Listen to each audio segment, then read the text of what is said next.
It's a history that's shrouded by mystery and riddled with misinformation, but it's one of the most fascinating crossover stories in all of motorsports. Richard Petty, the drag racer. How did it happen? Why did it happen? And why did it end? The unusual drag racing career of NASCAR's winningest driver is a story worth telling, and it's time to set the record straight on his 8 years of drag racing, including the moment that made national headlines and inspired some of the inaccuracies that float around the internet today. It's a captivating story, but you'll need to listen to the whole thing to understand how NASCAR's top driver became a sensation in the drag racing world. Before I get too carried away, I want to dispel any notion that this is AI-generated content. This video is the product of immense research, and I've taken a deep dive into the archives to uncover rare photographs, newspaper clippings, magazine articles, and video clips to provide visual aid. While this production is property of the Hot Rod Hoarder YouTube channel, the source materials do not belong to me. If you like this type of thing, be sure to subscribe and leave a comment below if you learned something new in today's video. To begin this piece, we can start with the most common misconception, which is that Richard Petty started drag racing because NASCAR banned the Hemi engine for the 1965 season. While it is true that NASCAR banned the engine and Plymouth encouraged the Petty boys to sit out the 1965 season, Richard's drag racing days started several years before that. Our first notation of Richard Petty's drag race experience came in a newspaper article on July 28, 1959, stating that Richard would be piloting Tom Farrell's 1958 Impala at the Charlotte Fairgrounds for a drag racing event the next day. So there it is. July 29th, 1959 was the first publicized drag race for Richard Petty. Another mention comes on November 27, 1961, from the News and Record in Greensboro, North Carolina, where Richard Petty wins the Superstock class at Piedmont Drag Strip. Petty was driving a brand new 1962 Plymouth prepared by Petty Enterprises. He ran the car hard throughout the NASCAR off-season, racing at Piedmont and Reedy Creek Drag Strip in Superstock competition, as well as pre-arranged match races with Ronnie Sox, Arnie Beswick, and more. The car was brutally fast and won often, but it didn't get a tremendous amount of press aside from the local newspapers. During the 1962 and 63 seasons, Richard Petty's popularity in NASCAR continued to skyrocket, and his name recognition started to really pay off. In a late season battle in 1963, Richard Petty and David Pearson raced borrowed Superstock cars with notable performance records at the 8th Mile Drag Strip at Islip Speedway in New York. Petty drove the Highlander Plymouth Superstocker and David Pearson drove the Hemi Honker Dodge. Petty won the 8th Mile race, breaking the track speed record by 9 miles per hour and taking home $1,000. Then, in January of 1964, Petty faced off against Ronnie Sox in a Mercury Comet. Interestingly, this match race included Richard Petty driving a Plymouth and his brother Maurice driving a Dodge. This was a rare mention of Richard's brother racing at the time, as he was known for his mechanical abilities. The race took place at Richard's home track of Piedmont Drag Strip, which was less than 20 miles away from Petty Enterprises' shop in Level Cross, North Carolina. Piedmont track promoter Bob Starr would have Petty on speed dial by the end of 1964. Another 1964 event was a booked-in match race at Richmond Dragway slated for September 12th. Petty would drive Daniel Smoker's Big Red Hemi Plymouth, and Junior Johnson would drive Bob Balderson's Ford Fairlane. The September 18, 1964 issue of National Dragster states that Petty won 3 out of 4 races with a quick time of 11.41 seconds. This match race took place on the same weekend as the NASCAR Grand National Series race at Richmond International Raceway, where Petty would finish third and take home $1,200 in prize money. 2 weeks later, Petty would clinch the NASCAR Grand National Championship with 6 races left in the season. Richard Petty and his Hemi-powered Plymouth finished out the season with a dominating points lead, and there were rumblings of even more exotic overhead camshaft combinations for the 1965 season. NASCAR's Bill France put a stop to the engine conversations in October of 1964 by announcing that Chrysler's Hemi and Ford's High-Riser would not be allowed in competition because these engines were not production engines available in street cars. Homologation rules would be changed moving forward to make this easier to enforce, and this is eventually what led to the Street Hemi in 1966. This announcement sent a shockwave through the racing world as it was a major roadblock for Chrysler and Ford's racing programs. The Petty crew expected to continue racing NASCAR events in 1965, especially considering the appearance fee that was paid to the defending champion. By the way, Richard Petty brought home more than $98,000 in prize money in 1964, plus plenty of other incentives, so stepping down from this position wasn't the first thing that came to mind. However, Petty's allegiance with the Chrysler Corporation, specifically the Plymouth division, often steered his decisions despite some threats to race in a Studebaker in 1964 and an Oldsmobile for the 1965 Daytona 500. Neither of those things happened, but the Petty boys didn't like the idea of being bound by rules, especially when they thought the rule change was aimed at them. Ultimately, though, it was Chrysler Racing's boss Ronnie Householder that mandated a NASCAR boycott for factory-backed teams. Although not confirmed, one report said Petty was paid $200,000 to sit out the season, which is the equivalent of over $2 million today. It worked to Petty's advantage that he already had a few years of drag racing experience, and Lee Petty and the shop guys had already started building a car for him to race in the off-season, a lightweight Plymouth Barracuda. The Petty crew had already built some serious drag racing equipment during this time frame, and one example is Billy West's Little Pilgrim Plymouth. This was a dominating Hemi car, rode the Superstock and factory experimental wave in 1964. With factory backing and a big chunk of money on top of that, it was time for the Petty boys to make a big showing with this Barracuda, and you can bet that the outlawed Hemi engine would supply the power. So here we are. We've finally made it to the point of Petty Enterprises building its own drag car for Richard Petty to pilot. Noted as a project just to pass the time, it sure seemed to materialize quickly, or perhaps the reality of the situation was that the boys were building the car before the Hemi ban was announced. With the Barracuda being a lightweight unibody design, Petty Enterprises added round tube braces that ran from the front frame rails to the rear for strength. Then an 8 3/4 rear end was cut down 5 inches and converted to a full floater.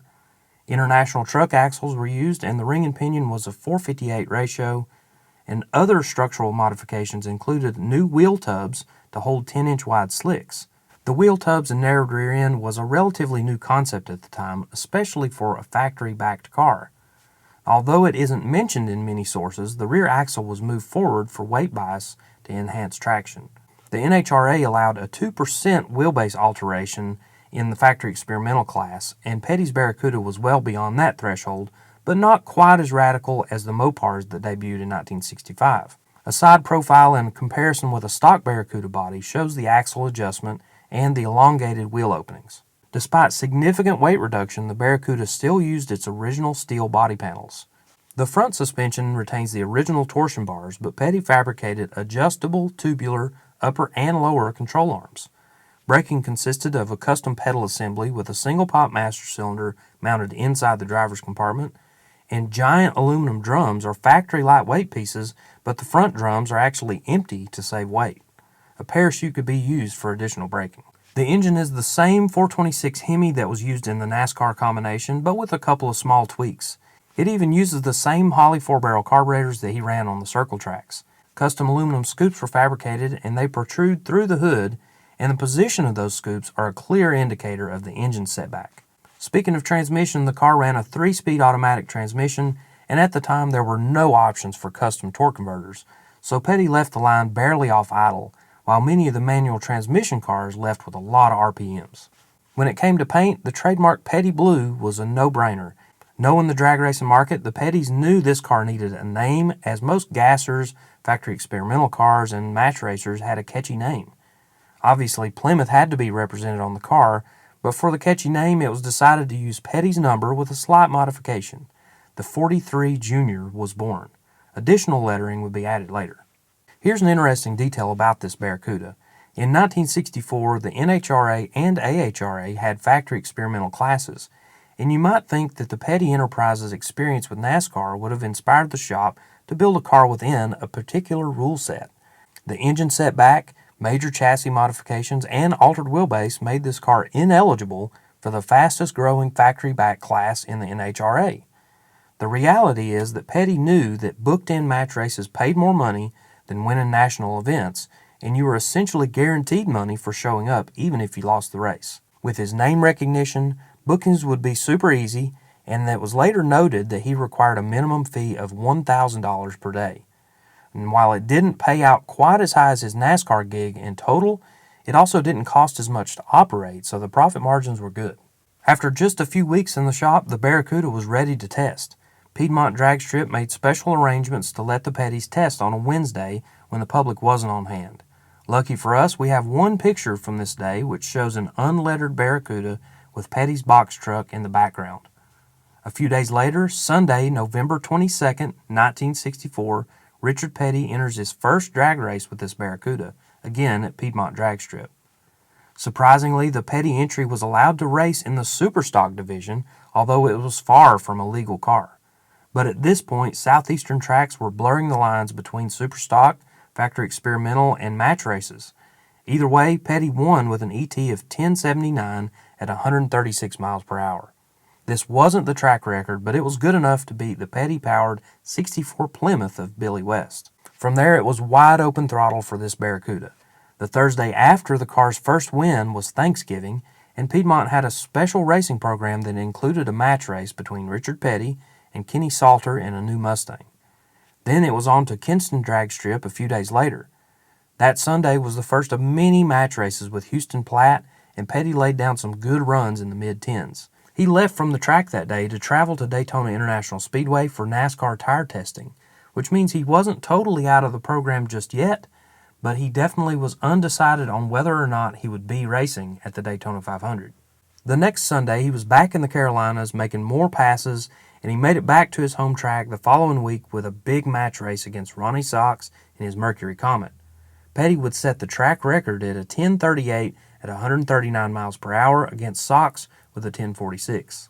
Moving into 1965, we're back at Piedmont Drag Strip again with another match race with Ronnie Sox. Petty won with a blistering 10:05 at 139 miles per hour, but hurt the motor in the process. His brother Maurice got the 426 back in good shape just in time for the car's longest haul and biggest stage so far. Instead of a booked-in match race, Petty was to enter the AHRA Winter Nationals at Beeline Dragway in Arizona. At this point, we're just 2 months into this car's existence, but we see some exterior changes as he rolls into this big race. It has white wall tires on the front, replacing the sprint car tires that it originally had, but it still has the magnesium front wheels, and you'll also notice that it has new lettering on the door that reads Outlawed. Another new addition was a white racing stripe that went down the center of the roof, rear window, and deck lid.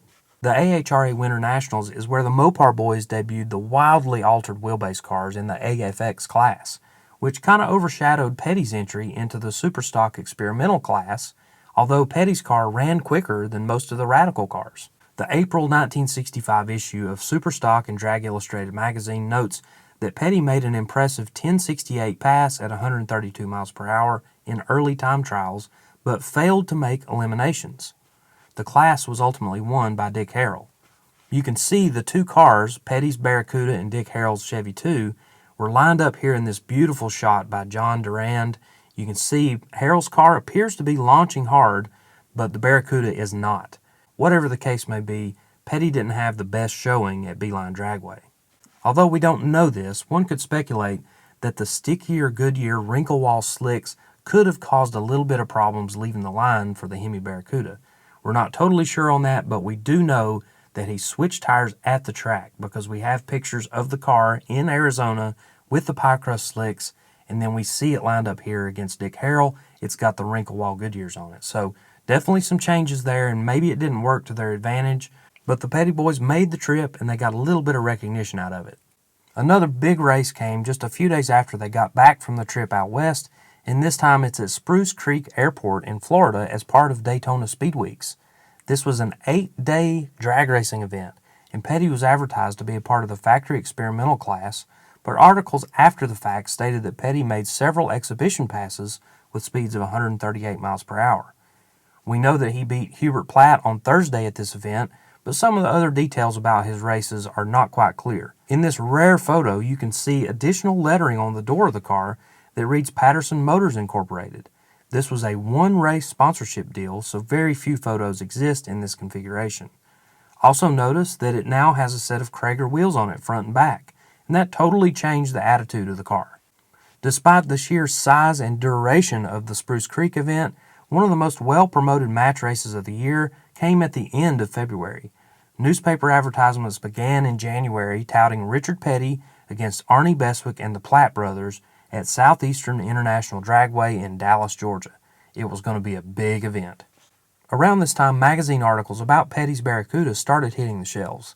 Hot Rod Magazine, Motor Trend, Superstock and Drag Illustrated, and many others covered the build-up and the debut of the car using photos that were supplied by the Chrysler Corporation. These factory-provided photos included great build shots that show the chassis and suspension details. Color photos on the cover of Superstock and Drag Illustrated magazine show Petty launching through a cloud of rosin which was spread across the starting line area to aid in traction. This all-out media blitz helped Plymouth make up for the loss in marketing impressions due to its boycott of the NASCAR Grand National Series. Unbeknownst to Plymouth, the Pettys, or anyone involved in the drag racing world, this combination of car and driver would soon make national mainstream headlines in the worst possible way. Coming off of two huge national events, it's safe to assume that Petty was ready to get back to match racing. The atmosphere was very different at the smaller tracks, and the money was better. However, no amount of money would have been worth the anguish that Richard Petty and many others experienced on Sunday, February 28, 1965, at Southeastern International Dragway in Dallas, Georgia. Many accounts of this race are published in newspapers, and it seems that everyone has a story about that day. First-hand, second-hand, and distant accounts are scattered in all corners of the internet. Some are accurate, and some are not. The reason this particular race was so publicized, scrutinized, and remembered is because of a very unfortunate accident in which Richard Petty encountered a sudden breakage, sending his Barracuda off the track and into the crowd. It's said that more than 10,000 people were on hand for the event, and the track, like many at the time, did not have guardrails. As the car careened out of control, it ran through a ditch which slowed it down some, but Petty still wasn't able to steer the car or stop it from running through the fence. The accident occurred at approximately 2:35 p.m.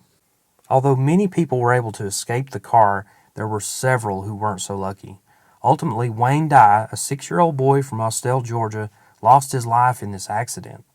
He was often reported as being 8 years old, but his obituary states that he was 6 years of age. A nurse, Tammy Floyd, rode in the ambulance on the way to Paulding County Memorial Hospital and gave him mouth-to-mouth resuscitation, and Hubert Martin was the driver of the ambulance. Wayne's father, Ronnie Dye, was also injured, as were several others who were hospitalized. The list includes Nellie Fannin, John Haney, Emery Allen, Steve Strickland, Jay Birdwell, and Clifford McIntroff. Of the 7 injured, Emery Allen was the only one listed in critical condition. A few months later, Emery's mother, Irene Allen, would file a $1 million lawsuit contending that her son was now totally disabled both mentally and physically. Other suits also came into the picture as Jay Birdwell filed a $255,000 suit from a broken back and head injuries, while Clifford McIntroff filed a suit for $135,000 for plastic surgery on his face. In the 3 suits, Richard and Lee Petty, as well as the Chrysler Corporation, were charged with negligence in the modification and operation of the car. Thousands of articles were posted all over the country regarding this accident. It was national news. A defending NASCAR champion who was loved by many just put drag racing on the map, but not in a good way. Due to the news release being sent out on the AP Wire, many articles had similar information and quotes from various sources, but headlines and photo captions were areas that newspapers would sensationalize the topic. Headlines like "Petty couldn't control car" and many others painted a bad picture for the talent of this NASCAR star, the safety of the Dallas, Georgia drag strip, and the legitimacy of drag racing in general. In an interview the day after the accident, Richard Petty provided some detail to clear up some of the misconceptions regarding the crash, because even the national newspapers were publishing embellished and just plain inaccurate information. One such example of misinformation were articles that stated Petty was thrown from the vehicle. He confirmed in the interview that he was fastened tightly in his safety belts and was not thrown from the car. Another example is a quote that said Petty normally does not drive in drag races, which, as we've revealed, is not true. Several accounts of the crash noted that the car began to swerve, but there was speculation as to what actually caused it to crash. In the article 2 days later, Petty said, quote, "The idler arm and the tie arm must have broke, and the car was messed up so bad we couldn't tell what happened to it," end quote. Another misunderstanding is that Petty was racing side by side with Arnie Beswick when the accident happened. The truth is that Petty's car didn't leave the line how he wanted, so he backed up and asked the track official if he could make another pass just by himself this time. In that same article, Petty is quoted in saying, "He had me beat so bad on the start, I just let him go on, and after he got through, I tried it again. It started right this time in low gear, and I guess I was up to about 60 when I went from low to second. When you run in low, there's not a lot of weight on the front wheels, you know. When I changed gears, the wheels came down strong, and that's pretty hard on the old front end. I felt something give, and I let off on it, but I couldn't hold it. The car swerved to the left, and when it hit the ditch, the wheel came off. I think it bounced up and hit the little boy. I don't know, that's what they told me." End quote. The interview with Petty didn't get the national recognition that the original crash articles got. It was later revealed in the court depositions that the rear end came out of its mounts, causing Petty to lose control. Another item that was spread all over the internet like wildfire is this picture, which shows Arnie Bestwick and Richard Petty lined up to race. This appears to be the moment before the crash at Southeastern International Dragway, but further research shows that the picture has been altered. Because of my skepticism and the lack of source information, I cannot confirm whether or not this picture is an accurate depiction of that day in Dallas, Georgia. What I can tell in the picture is that the car has Krager wheels on it, which it only had for the month of February, and the crowd in the photo seems to align with the scene that was described in these newspaper articles. With the amount of people that were at this race, we know that there are more detailed pictures and probably some 8mm film footage stashed away in somebody's attic, but we also know that some things are best left unseen. Another very interesting finding in that March 2nd interview with Richard Petty was that Petty Enterprises was already building a second car before the crash happened, with hopes of having 2 cars available to run match races. The new Barracuda didn't get the elaborate media push from Chrysler Corporation like the old one did, and it was all because of timing. They really thrashed to get this car done, and they worked hard on it to make it even better than the first car. On March 2nd, another interview article came out, but this time it was in the Atlanta Journal, and this time it was from Arnie Bestwick's point of view. The legendary Pontiac drag racer had some pretty sharp words regarding the safety of Petty's Barracuda. Bestwick said, quote, "They're making the cars too light. Petty's car weighs about 2,500 pounds, mine about 3,400. The steel tubing of that tie rod, and that's what could have caused the wreck, is about as big as your little finger. It's not, in my opinion, large enough to support the power plant." End quote. Bestwick also alluded to the fact that some of the Chrysler drag cars had acid-dipped bodies for further weight reduction, although Petty's car was not dipped. By far, the biggest misconception in Richard Petty's drag racing career is that the crash in Dallas, Georgia ended it. While it has been said that the crash had a big effect on the Petty family, it didn't slow down the relentless drag racing schedule for the rest of 1965. In fact, Richard Petty was drag racing 7 days later at Camp Wheeler Drag Strip in Warner Robins, Georgia. He used a borrowed car from Billy West and match raced local hero Roscoe Smith. He borrowed the car again the following weekend for a Ronnie Sox matchup at Piedmont.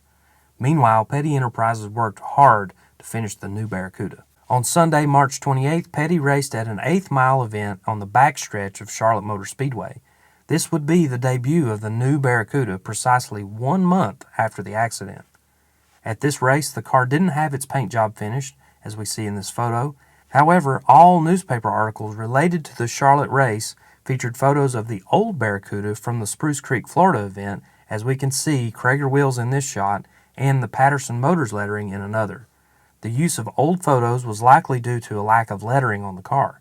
The bosses at Chrysler wouldn't like to see any media coverage without the Plymouth logo present. The car would very soon have the trademark Petty Blue paint job with 43 Junior on the door and Plymouth on the quarter panels. So the new car had the rear end pushed forward a little bit more and had significant weight reduction thanks to custom fiberglass body panels by Anderson Industries in Maryland, and it used a solid front axle with leaf springs, kind of like a gasser, instead of the torsion bars from the previous setup. From there, it was a busy springtime schedule as the month of April included match races at Kinston Drag Strip in North Carolina, Old Dominion Speedway in Virginia, Spartanburg Dragway and Jackson Drag Strip in South Carolina, Lassiter Mountain Drag Strip outside of Birmingham, and Paradise Drag Strip in Calhoun, Georgia. Many of these appearances required the Petty team to race on Saturday at one track and Sunday at another. An interesting note in his April schedule was a match race with fellow NASCAR racer David Pearson in a brand new mid-engine Dodge Dart station wagon called the Cotton Picker.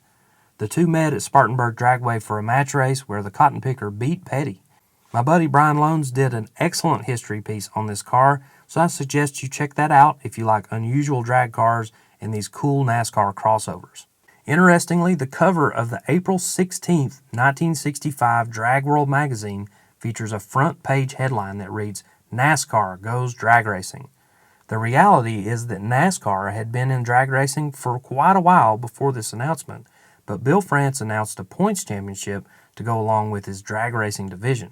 This announcement got NASCAR some good ink within the drag racing circles, which was currently flooded with articles about Richard Petty and David Pearson. May 1965 was another busy month, with Petty traveling greater distances than normal. He raced at Aquasco Speedway in Maryland against Hubert Platt's 427 Falcon. Platt encountered breakage, so Petty fulfilled his booking by facing off against the Morey Brothers Volkswagen seen in this iconic photo. A few days later, he raced against a true NASCAR outlaw, Curtis Turner, who was banned by Bill France for trying to form a drivers' union. This race took place at Cumming Dragway in Georgia. Curtis was driving Hubert Platt's Falcon, and the winner of the match race would line up against Huston Platt in his Dixie Twister Chevy 2. The very next day, Petty raced at his home track of Piedmont Drag Strip against Ed Sharpman. The following 2 weekends were spent up north with a match race against Dave Strickler at US 30 Dragaway in York, Pennsylvania, and then a NASCAR divisional race in Virginia. At some point around the end of May, the two 4-barrel carburetors on Petty's 426 Hemi were swapped for a Hilborn fuel injection system. This form of fuel delivery was very common on these match race cars and often unlocked a few extra horsepower even though it was outside of Petty's comfort zone for tuning. The first documented use of this fuel injection system came during Petty's first and only class victory at a national event. Although Petty's Barracuda wasn't built to fit within a particular class, it always drew a crowd, so it was part of a booked-in field of cars set to compete at the inaugural NHRA Spring Nationals held at Bristol International Dragway. This brand new $1 million drag strip was a spectacle, and its legacy started off with a bang with this massive NHRA national event held the first week of June. The big boys of NHRA were serious about competition, so booked-in races were not common, but Bristol's owner, Larry Carrier, pushed for this special class that he called Match Bash Eliminator, and he pushed to have Petty on the property as well. Wally Parks didn't like the idea, but Larry won the battle, and the event featured one of the first fully booked-in classes that paid an appearance fee. Although the cars were prearranged, they faced off against each other in an elimination bracket. Petty was supposed to be a part of this group, but upon comparison between his car and the others in the Match Bash program, it was decided that the performance gap was too great. So Petty's car was teched in as a B altered, where it performed very well. Before eliminations took place, Petty's performance really had people talking as he obliterated the speed record in the B altered class, beating it by more than 10 miles per hour. He was clocked at more than 144 miles per hour on a Thursday pass and marched through the elimination bracket to win the B altered class. In the finals, he lined up against Ronnie Hunter in a 28 T-Bucket Roadster which was built in accordance to the NHRA rulebook. Ronnie would later have a blurb published stating that Petty's car was never weighed or checked for illegalities or conformation to class rules. He also alluded to a notion that Petty was paid to race, which was accurate. Later in June, the Pettys traveled to Tampa Dragway in Florida for a match race against Hubert Platt, and then came back home to Piedmont once again, this time facing off against Dick Harrell. Additional local races included another Ronnie Sox matchup on the backstretch of Charlotte Motor Speedway, a match race with Don Nicholson at the Concord Drag Strip outside of Charlotte, and a matchup with local heroes at Paradise Drag Strip in Calhoun, Georgia. In July, Richard Petty once again made national headlines as he entered his first NASCAR Grand National race of 1965. The Hemi band had been lifted on 1-mile tracks and shorter, and Plymouth wasted no time jumping back into the oval track scene. Petty's first race back was at Bristol Motor Speedway, but this was a tricky deal because he had already committed to a drag race in the Nashville, Tennessee area the same weekend. To make it all work, one of Bristol's co-owners, Hal Hamrick, offered air travel for the Pettys to easily fly back and forth from one track to another. Petty completed 2 days of match racing at Union Hill Drag Strip in Goodlettsville, Tennessee, facing off against Don Nicholson on Friday and Phil Bonner on Saturday. Then, on Sunday, he raced on the famous half-mile oval track. He started the race in second place, but finished a disappointing 17th position. But despite all that, he was back in action with the NASCAR series. He balanced drag racing and NASCAR racing during the summer and fall months, while still refining the combination on the 43 Junior car. Summer and fall photos show an aluminum scoop covering the injector stacks and matching front and rear Krager wheels, and Petty traveled all over the southeast as well as up north. He went as far north as the Pocono Drag Lodge in Pennsylvania, and then he had 2 races in Virginia on consecutive weekends, one at Richmond Dragway and one in Roanoke. Then it was back to the southeast with races in South Carolina, Yellow River Drag Strip in Covington, Georgia, and then back to Charlotte Motor Speedway for a match race with Fred Lorenzen driving Dick Brannon's Mustang. Petty would line up again with Arnie Beswick at Piedmont, then head west to A&H Drag Strip near Asheville, North Carolina for another Hubert Platt match race. At that event, Petty ran a 10:18 at 138 miles per hour, beating Platt's 427 Falcon.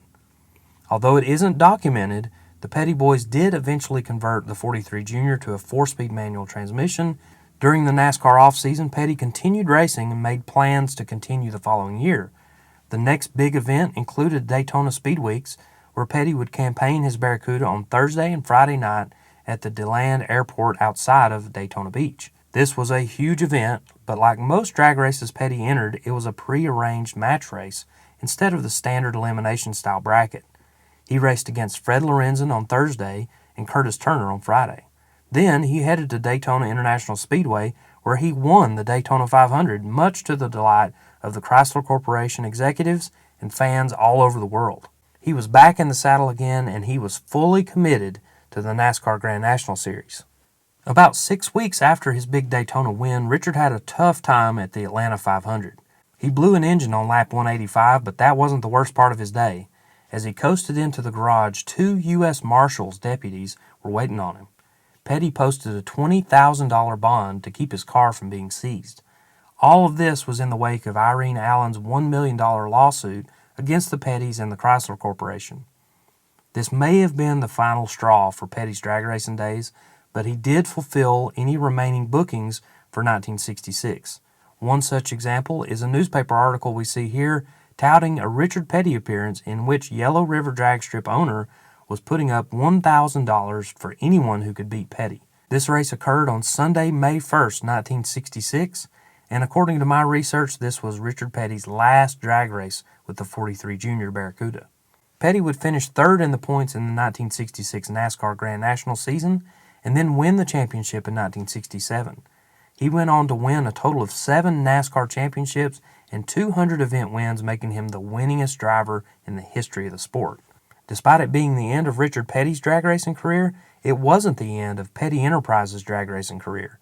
In the early 70s, the Petty crew built a pro-stock Plymouth Duster from the ground up for Roy Hill. While future Roy Hill cars had other builders, Petty would continue to provide the horsepower for several years. So what happened to the 2 Barracudas? The outlawed car that suffered the horrific crash was placed in a gully behind Petty's shop in Level Cross. It wasn't the only race car back there, as this was a boneyard for wrecked race cars. Eventually, dirt was pushed over the Barracuda body during construction at the shop. But the most common internet answer is that Petty was so affected by the Dallas crash that he buried the car. While he was affected by the crash and the car did become buried eventually, he didn't immediately bury it. In fact, these pictures from the Petty boneyard many years after the crash show a glimpse of that Barracuda. When another shop expansion required the use of more land, the Barracuda was dug up out of the dirt and given to longtime Petty friend and customer Billy West. The crumpled remains of this car still sit in Billy's massive Mopar junkyard in Selma, North Carolina. Keep in mind that the smashed roof and quarter panel were the product of a dozer and not necessarily from the crash in 1965. But you can clearly see the Petty blue paint, the center stripe, and the roll bar that identifies this car as the Barracuda from that awful scene in Dallas, Georgia. Mopar Connection magazine provided this video clip of the car during a visit to Billy West's junkyard. Moving on to the second Petty Barracuda, one can only imagine the liability of owning or even selling this car after the attempted seizure of Petty's Grand National car in March of 1966. I'm shocked that the car wasn't parted out or disposed of completely. The car wouldn't come back into the public eye until 1969, when Virginia drag racer Eddie Ratliff bought the turnkey race car. It still had the paint job, the lettering, the wheels, the injected 426 Hemi, everything. He immediately started racing it, and the earliest shots we have of it are from Bristol in 1969. He campaigned the car in B altered just like Petty did a few years earlier. And while it was outdated in terms of match race cars that would eventually turn into funny cars, it was still a relevant combination in B altered. Check out these shots of the Barracuda on the back of Eddie's ramp truck. Such a cool combination of vehicles.